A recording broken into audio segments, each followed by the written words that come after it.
the second meeting, di pertemuan kedua kali ini, we are going to discuss about the next material that is about procedure text.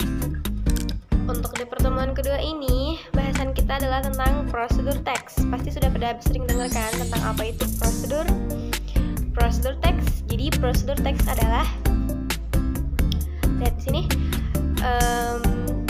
teks yang isinya tentang prosedur, tentang langkah-langkah cara membuat sesuatu, langkah-langkah membuat sesuatu, atau langkah-langkah menggunakan sesuatu, atau langkah-langkah menginstal sesuatu. Pokoknya isinya adalah tentang prosedur, tentang cara-cara untuk mengerjakan sesuatu. Itu prosedur teks. Pasti pernah mendengarkan, pernah membahas. Di bahasa Indonesia juga ada, sama dengan di bahasa Inggris, namanya prosedur teks.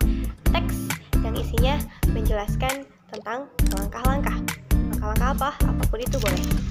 Membuat makanan, atau misalnya membuat video, atau bahkan menginstal sesuatu, bisa jadi. Nah, ada 3 generic structure dalam dalam prosedur teks. Generic structure itu apa? Bagian-bagian utama dalam prosedur teks itu ada 3. The first is aim or goal, atau tujuannya. Jadi kita bisa lihat tujuannya dari judulnya. Misalnya judulnya How to make an orange juice. Bagaimana cara membuat sebuah jus jeruk. Nah, itu adalah aim atau goalnya, tujuannya. Terus generic structure yang kedua, bagian yang kedua adalah materials. Materials itu bukan material ya, tapi bahan-bahan. Jadi misalnya kalau kita membaca sebuah prosedur teks tentang membuat sebuah jus jeruk, maka bahan-bahannya adalah air, gula, dan lain-lain. Nah, itu adalah materials. Dan generic structure yang ketiga adalah steps atau langkah-langkahnya. Jadi langkah-langkahnya itu seperti yang pertama harus menyiapkan dulu gelas, yang kedua memasukkan air dan jeruknya, kemudian di blender. Nah, itu steps atau langkah-langkahnya. Jadi dalam prosedur teks itu ada berapa bagian? Yes, there are 3 generic structure in the procedure text.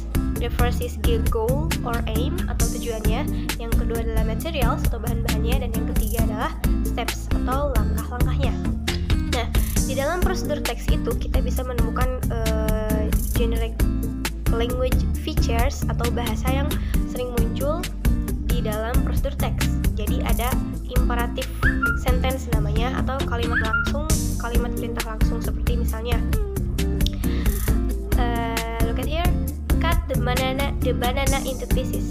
Potong pisangnya ke dalam beberapa bagian. Atau ada juga misalnya heat the water for 5 minutes. Panaskan airnya selama 5 menit. Nah, itu kan ada heat the water, cut the banana. Itu adalah imperative sentence atau kalimat perintah yang biasanya muncul dalam prosedur teks. Jadi kan kalau ada langkah-langkah seperti itu, kita membaca kalimat-kalimat perintah langsung ya. Atau contohnya yang lainnya, misalnya mix the mixture for 1 hour. Masak adonannya dalam 1 jam misalnya. Terus dan lain-lain.